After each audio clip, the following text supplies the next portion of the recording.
Do you know you could be losing money without realizing it?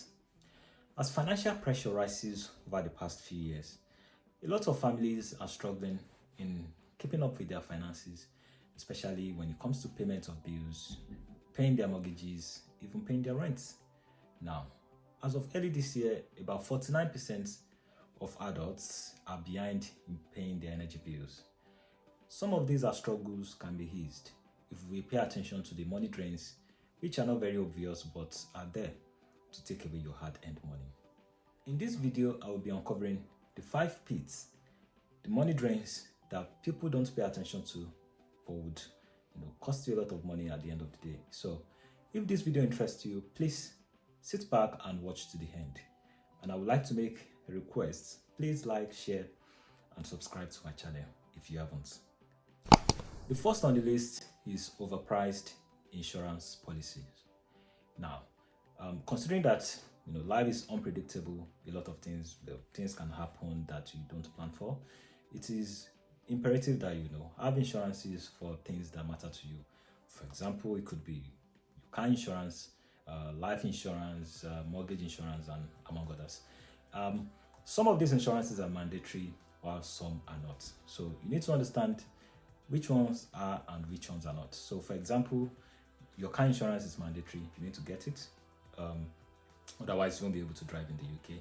And say your life insurance, your mortgage insurance, they are not like very compulsory to do them. It's up to you. Now, if you decide to do all these insurances, you need to compare the markets to be sure you have the best deal, because a lot of times providers would want to sell to you because they want to make profits, and it is up to you to go into the markets, compare prices, and see which one is best for you. There are a lot of websites online that you can put stuff onto them, and then they'll give you options of which one is best for you. For example, if you want to get a car insurance, you can maybe go to confused.com, compare the market and all of that. So you can just put the details that they request from you, which oftentimes is just maybe your plate number, the number of the mileage, and some straightforward questions. And while it is important, as I said, to know that some are mandatory, some are important, and some are just not really necessary, to be honest. For example, while I was reviewing my insurances over the past few years, I noticed that some of the insurances I was overpaying on them. And what I did was I called the provider and mentioned to them that this is overpriced as compared to what is obtainable in the market. And at that point, they were offering to reduce the price for me.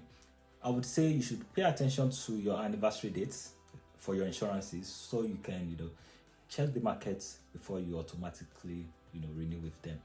Most of the providers, what they do is they tend to offer you like a price when it comes to the time you're going to renew. So for example, say you pick up your car insurance on the 1st of January.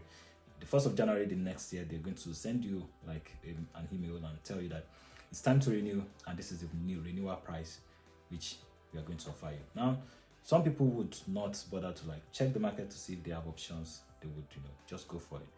But what I've noticed over the years is if you go into the market and you check your options, oftentimes you see the ones that are cheaper, even way cheaper than what they're offering you.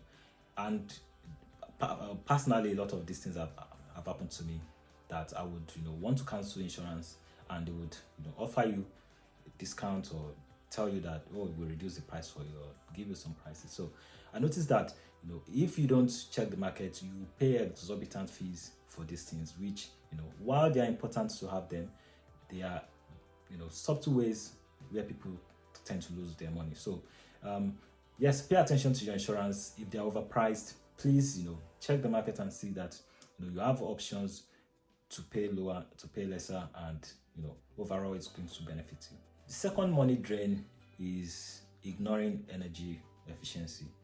Now, how do I mean? By the time you try to move into a property, there is this energy efficiency that you see people talk about. Is on the website of people that are lending the house, or if you're buying it, you could see it on the, or you can see it on the website to see what energy rating the house is.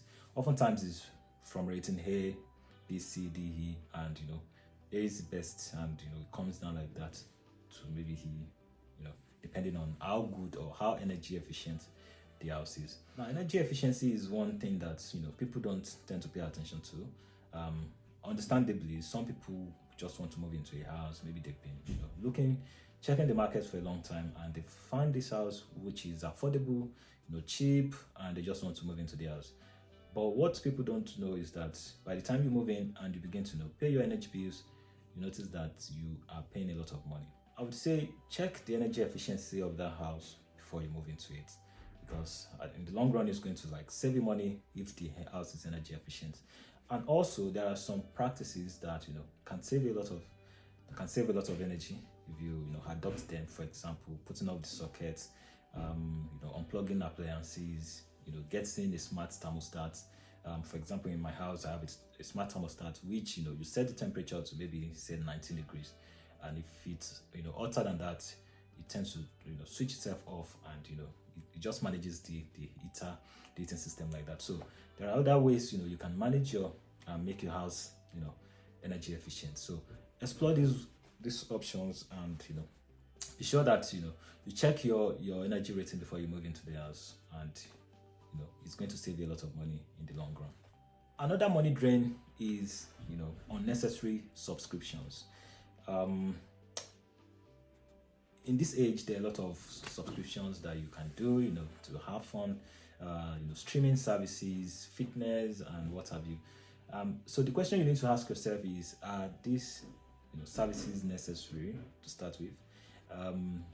Some years ago, I started going to the gym. I subscribed to that gym membership, and what I noticed was at some point I just got busy. I couldn't go to the gym, and of course they were removing the money, and when I looked at my bank statement I noticed, oh wow, this is a lot of money. So if, for example, if you're like me, that you haven't been to the gym for quite some time now, and you still have the membership, I think it's worth cancelling it, and maybe you do some home gymnastics, and save yourself some money. I mean, if you go to the gym, understandably, you can of course continue to subscribe if that is what you love. I'm not saying you shouldn't go to the gym, but if you subscribe to a service that you're not using, I do not think that is very, very productive. So check your bank statements, look at those subscriptions, your direct debits, your standing order, check the ones that are actually necessary.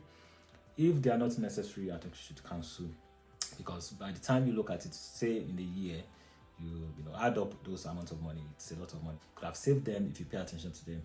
And the next one I want to talk about is impulse buying. A lot of people have fallen prey to impulse buying because they've just popped up on YouTube. Someone has advertised it, someone has told us about it, and you think, well, I think I need it. So what you should do is sit back, take a break, take a deep breath.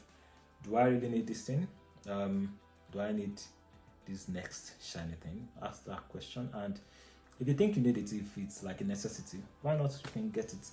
But if it's more like an impulse buy, you don't need it, but because you like it or it's caught your attention, and I think I will look good in this. So these are ways that people tend to lose their money, because you buy this next shiny thing, you buy this other thing, you buy this thing. At the end of the day, you might not actually need them, but because you think they are appealing to you, you've spent your money on them, and at the end of the day, it's a waste of money. Now, alternatively, what you could do is quality over quantity.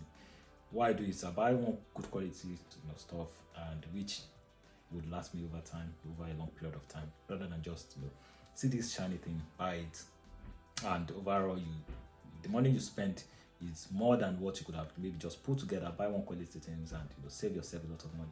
So impulse buying is a way that you're going to lose your money if you're not careful. So resist from this. The last but not the least is neglecting investments. One way that a lot of people manage finances is putting money in their savings account, which overall over time it's there for you. Maybe the bank might give you some interest, which is very, very negligible.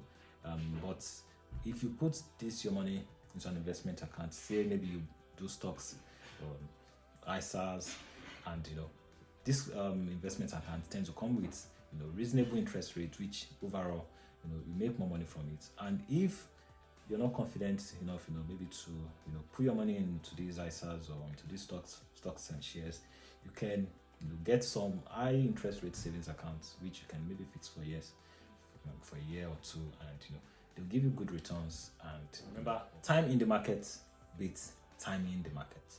And there you have it, 5 ways that you may be losing money without even realizing it.